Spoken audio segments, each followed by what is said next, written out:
Season 7 hotel task അങ്ങനെ അവസാനിച്ചു. ഏതായാലും അവസാനമായി കയറിയ അതിഥി റിയാസ് സലീം. ഏതായാലും റിയാസ് സലീം തേഞ്ഞൊട്ടി പോകുന്നത് കണ്ടപ്പോൾ പലർക്കും ഭയങ്കര ആഹ്ലാദമായിരുന്നു. എന്തുകൊണ്ടാണ് കൂടുതലും കമ്പയർ ചെയ്യുന്നത് സീസൺ 4 ഡോക്ടർ റോബിനെ എത്രമാത്രം ക്രൂരമായി അയാൾ ചെയ്തു എന്നതിൻ്റെ കാര്യം കൊണ്ട് തന്നെയാണ് ഇത്രമാത്രം റിയാസ് തേഞ്ഞൊട്ടിപ്പോയപ്പോൾ ആഹ്ലാദം ഉണ്ടായത്. എന്തൊക്കെ ഡോക്ടർ റോബിനെ ചെയ്തു, പിടിച്ചു തള്ളി എന്ന് പറഞ്ഞ് ഫിസിക്കലായി ചെയ്തു എന്നൊക്കെ പറഞ്ഞിട്ട് അവിടെ ഭയങ്കര നാടകം വെച്ചു. സത്യസന്ധമായി പറയുന്ന റോബിൻ ഞാൻ തള്ളിയിരുന്നു എന്ന് പറയുകയും ചെയ്തു. അങ്ങനെ ഉള്ളത് ശരിക്കും നിലപാടിൽ എപ്പോൾ ഉറച്ചു നിൽക്കുന്ന റോബിൻ തള്ളിയിരുന്നു എന്ന് പറഞ്ഞു. എന്തായാലും അത് പുറത്താക്കലിലെത്തി. ആ പുറത്താക്കുന്നതിന് മുമ്പും റിയാസ് എയിം ചെയ്ത് വന്നപ്പോഴും ഡോക്ടർ റോബിനെ എന്തുമാത്രം എന്തുമാത്രം ഉപദ്രവിക്കാൻ കഴിയുമോ അത്രയും ചെയ്തിട്ടുണ്ട്. കഴിക്കുന്ന ഫുഡിൽ പോലും വേസ്റ്റ് എടുത്തിടുക, പിന്നെ വായിൽ നിന്ന് വരുന്നത് ഇംഗ്ലീഷ് ആയാലും മലയാളമായാലും തെറി തന്നെയാണല്ലോ. എന്തൊക്കെ ഡോക്ടർ റോബിനെ വിളിച്ചിട്ടുണ്ടായി എന്ന് റിയാസ് സീസൺ 7 വന്നപ്പം ഉപയോഗിക്കുന്ന ഭാഷ വളരെ മോശമാണെന്നും ഇങ്ങനെയാണോ കളിക്കുന്നതെന്നൊക്കെ ചോദിച്ചപ്പോൾ കണ്ടു നിൽക്കുന്നവർ പലർക്കും ചിരിക്കാതിരിക്കാൻ പറ്റുമോ? പറ്റില്ല. എന്തായാലും ഷാനവാസ് കുറച്ച് ദിവസം കൊണ്ട് ഉറങ്ങിക്കിടക്കുകയായിരുന്നു. ആ ഷാനവാസിനെ കുത്തിപ്പൊക്കിയിട്ട് വേണ്ടുന്നതൊക്കെ കേട്ടിട്ട് തിരിച്ചു പോയിരിക്കുന്നു. ഷാനവാസ് ചെയ്തതിൽ എന്താണ് തെറ്റ്? ഏതെങ്കിലും ഒരു ഗസ്റ്റ് ഹോട്ടലിൽ വന്നു കഴിഞ്ഞാൽ ഇങ്ങനെയാണോ ചെയ്യുന്നത്?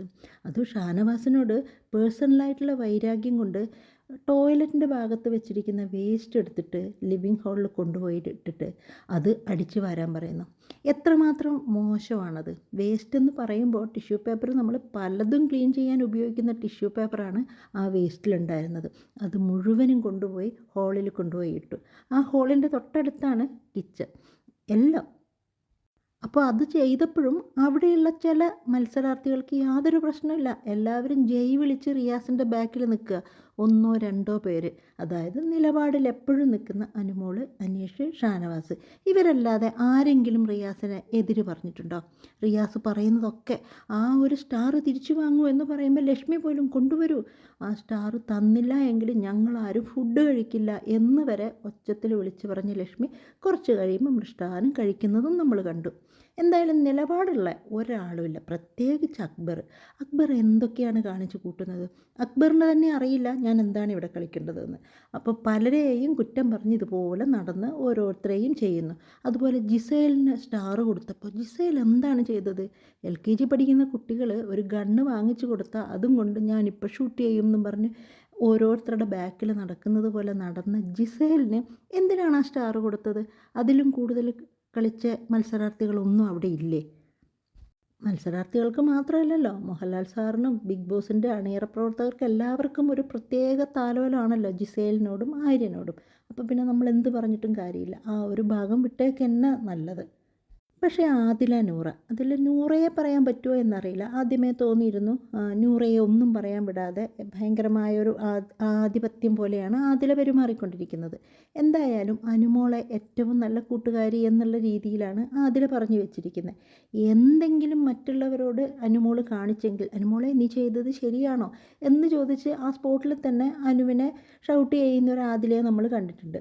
അതുപോലെ തന്നെ നീ അങ്ങനെ ചെയ്യാൻ പാടില്ല, നീ ഇങ്ങനെ ചെയ്യാൻ പാടില്ല എന്നൊക്കെ പലരോടും ഉപദേശിക്കുന്ന ആദില ഇതിനു മുമ്പ് മോഹൻലാൽ സാറ് വന്നപ്പോൾ അനുമോളെ ഇട്ടുകൊടുത്തിട്ടുണ്ടായിരുന്നു. അന്ന് ഇതുപോലെ പുറത്ത് അനുമോൾക്ക് മോശം ഇമേജ് ആണെന്ന് വിചാരിച്ചിട്ട് ആ സ്പോട്ടിൽ മോഹൻലാൽ ബ്രേക്ക് പറഞ്ഞ് പോയപ്പോൾ തന്നെ അനുവിനെ ഷൗട്ട് ചെയ്യുന്നുണ്ട്. കൂടാതെ ഇതുപോലെ ഈ കമ്മ്യൂണിറ്റിയുടെ കാര്യം ചോദിച്ചപ്പോൾ ഇവിടുന്ന് പറയാൻ പറ്റില്ല എന്ന് പറഞ്ഞിട്ട് പറഞ്ഞില്ല എന്ന് പറഞ്ഞു. അത് പുറത്തുനിന്ന് പറയാം എന്നുള്ളത് കൂട്ടിച്ചേർത്തില്ല, പറയാൻ പറ്റില്ല, അതൊരു കുറ്റം പോലെയാണ് ഇട്ടുകൊടുത്തത്. അതൊക്കെ ബൈ മിസ്റ്റേക്കായിട്ട് പറ്റിയതാണോ എന്ന് പലർക്കും തോന്നിയെങ്കിലും ഇന്നലെ അത് കറക്റ്റായിട്ട് അതിൽ നൂറയോട് പറയുന്നുണ്ട്. റിയാസിൻ്റെ മുൻപിൽ അനുമോളെ ഞാൻ ഇട്ടുകൊടുത്തു എന്നുള്ളത്. പലയിടത്തും അനുമോളെ ഇട്ടുകൊടുത്തിട്ടുണ്ട്. റിയാസിനെ ആരെങ്കിലും കുറ്റപ്പെടുത്തിയ, അതായത് റിയാസ് ചെയ്യുന്നത് തെറ്റ് ചൂണ്ടിക്കാണിച്ച റിയാസിന് അത് ഭയങ്കര അസഹനീയമായ ഒരു സംസാരമാണ് റിയാസ് തിരിച്ചു കൊടുക്കുന്നത്. എന്നെ ആരും പറയാൻ അർഹരല്ല എന്നുള്ള രീതിയിലൊക്കെ ഈ സീസണിൽ വന്നപ്പോഴായാലും മുമ്പുള്ള സീസണിൽ വന്നപ്പോഴായാലും ശരിക്കും മത്സരാർത്ഥിയായിട്ട് സീസൺ 4 നിൽക്കുമ്പോഴായിക്കോട്ടെ എല്ലാവരെയും റിയാസിന് പറയാം. പക്ഷേ റിയാസിനെ ആരും പറയാൻ പാടില്ല. റിയാസിനെ ചൂണ്ടിക്കാണിച്ച് ഓരോ കാര്യങ്ങൾക്ക് ഷാനവാസിനെ അവൻ പുറത്തിറങ്ങിയിട്ടും പറയുന്നുണ്ട്. കൾച്ചറില്ലാത്ത ആൾക്കാർ ആൾക്കാരെന്നുള്ള രീതിയിൽ പറയുന്നുണ്ട്. അതുപോലെ തന്നെ റിയാസിൻ്റെ കമ്മ്യൂണിറ്റിയെ എല്ലാവരും ബഹുമാനിക്കണം.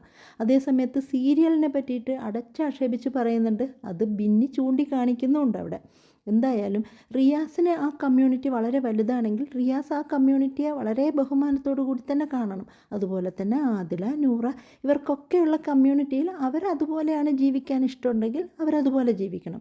അതേസമയത്ത് അതിനുള്ളിലുള്ളവരും അതുപോലെ പ്രേക്ഷകരും അവർ ചെയ്യുന്നത് പോലെ തന്നെ കമ്മ്യൂണിറ്റിയെ ബഹുമാനിക്കണം.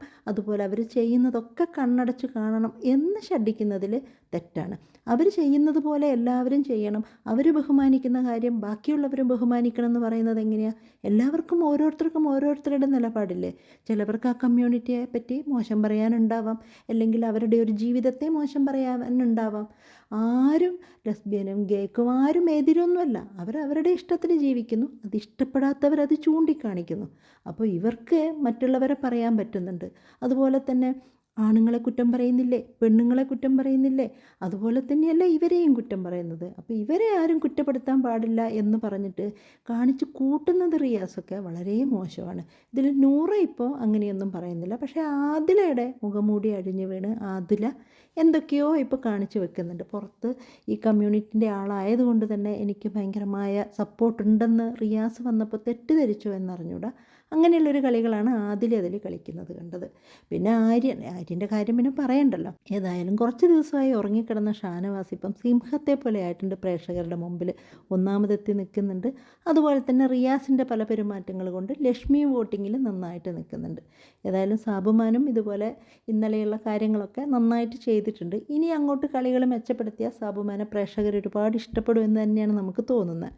ഏതായാലും ഗ്രൂപ്പ് വളരെ ഗംഭീരമായിട്ട് തന്നെ മുന്നോട്ട് പോകുന്നുണ്ട്. അക്ബർ, ഒനീൽ ഇവരെല്ലാം കൂടിയിട്ട് അതുപോലെ തന്നെ നിവിനെ സപ്പോർട്ട് ചെയ്യുന്നു. അതിൽ തെറ്റേത് ശരിയേത് അതൊന്നും അവർക്ക് നോക്കണ്ട. അവർ പറയുന്നു അത് തെറ്റല്ല, അല്ലെങ്കിൽ അത് തെറ്റാണ്. അതാണ് അവരുടെ ശരിയും തെറ്റും. അല്ലാതെ ഇപ്പോൾ അനു കണ്ടു എന്ന് പറയുമ്പോൾ അതിൽ ഒരു തരി പോലും അങ്ങനെയൊന്നും ഉണ്ടായോ എന്ന് ചിന്തിക്കാനില്ല. അപ്പോൾ ഒനീലിൻ്റെ നമുക്കറിയാം വീഴുമ്പോൾ ഒന്ന് പിടിച്ചതാണെന്നറിയാം. അതേസമയത്ത് റന ഫാത്തിമ പറഞ്ഞതിൽ സത്യമുണ്ടോ അതൊന്നും അവർക്ക് അംഗീകരിക്കണ്ട. അതുപോലെ തന്നെ നിവിൻ പറഞ്ഞതിൽ ഷാനവാസിൻ്റെ അടുത്ത് ഷാനവാസ് മുമ്പേ ചൂണ്ടിക്കാണിച്ചൊരു കാര്യമാണ്. പക്ഷേ അതിനെയും ഭയങ്കരമായി എതിർത്ത് നിവിൻ്റെ കൂടെയാണ് നിൽക്കുന്നത്. ഇനിയിപ്പോൾ ലാലേട്ടൻ വന്നു കഴിഞ്ഞ് കഴിഞ്ഞാൽ ഏതായാലും അത് എതിർക്കുകയേ ചെയ്യുള്ളൂ. നിവിൻ അങ്ങനെ ചെയ്തോ വെറുതെ പറയരുത് അത്രയേ ഉണ്ടാവാൻ വഴിയുള്ളൂ. ഏതായാലും ഷാനവാസ് അതിൽ തന്നെ മുറുകെ പിടിക്കും അനുവിനെ പോലെ. കാരണം എന്താ, അനുവിൻ്റെ അടുത്ത് സത്യമുണ്ട്, ഷാനവാസിൻ്റെ അടുത്തും സത്യമുണ്ട്. ശരിക്കും നമ്മൾ പറയുന്നത് പോലെ ഒരു അടച്ചു വെച്ച പെട്ടിക്കകത്ത് എന്താണെന്ന് ചിന്തിക്കാതെ നമ്മൾ അതിൻ്റെ ഉള്ളിൽ ഇതാണെന്ന് ഇമാജിൻ ചെയ്യുന്നത് പോലെയാണ് അതിൽ വന്ന പല മത്സരാർത്ഥികളുടെയും മുഖംമൂടി അഴിഞ്ഞു വീഴുന്നത്. നമ്മളിപ്പോൾ ഓരോരുത്തരെ സീരിയലിൽ കാണുമ്പോൾ എന്തൊരു നല്ല കഥാപാത്രം എന്ന് പറഞ്ഞാൽ നമ്മൾ അവരെ ഒരുപാട് ആരാധിക്കും. അതേസമയത്ത് അവരുടെ ഒറിജിനാലിറ്റി നമ്മളിതുപോലെ ബിഗ് ബോസിൽ വന്ന് കാണുമ്പോൾ അയ്യേ ഇങ്ങനെ ആയിരുന്നോ, ഇപ്പോൾ ബിന്നി ഇപ്പോൾ കുത്തിത്തിരിപ്പെന്ന് അതിൻ്റെ ഉള്ളിലുള്ളവർ പറയുന്നെങ്കിലും നമ്മളും കാണുന്നുണ്ട്. ഓരോ സൈഡിൽ പോയി ഇഞ്ചക്ട് ചെയ്യുന്നത് പോലെ പല കാര്യങ്ങളും തലച്ചോറിൻ്റെ ഉള്ളിലേക്ക് അവർ ചെയ്യുന്നുണ്ട്. അതുപോലെ തന്നെ അപ്പം നമ്മൾ ചിന്തിക്കും അയ്യോ അപ്പോൾ ഇവരുടെ ജോലിയിലും ഇതുപോലുള്ള അസൂയകളൊക്കെ ഉണ്ടാകുമ്പം എന്തൊക്കെ ഉള്ളുവഴി കുത്തിത്തിരിപ്പ് നടത്തുമായിരിക്കും എന്ന് നമ്മൾക്ക് ഇവരെ ഇങ്ങനെ കാണുമ്പോഴാണ് മനസ്സിലാവുന്നല്ലേ. അങ്ങനെ എത്രയെത്ര മനുഷ്യർ മുഖംമൂടി അണിഞ്ഞ് ഉള്ളുവഴി പലരെയും ദ്രോഹിക്കുകയും കുറ്റപ്പെടുത്തുകയും മാനിപ്പുലേഷൻ ചെയ്യുകയും ചെയ്യുന്ന എത്ര വ്യക്തികൾ നമ്മുടെ ചുറ്റിനുണ്ട്. അതുപോലെ തന്നെയാണ് ബിഗ് ബോസിൻ്റെ അകത്തുള്ള പല മത്സരാർത്ഥികളും.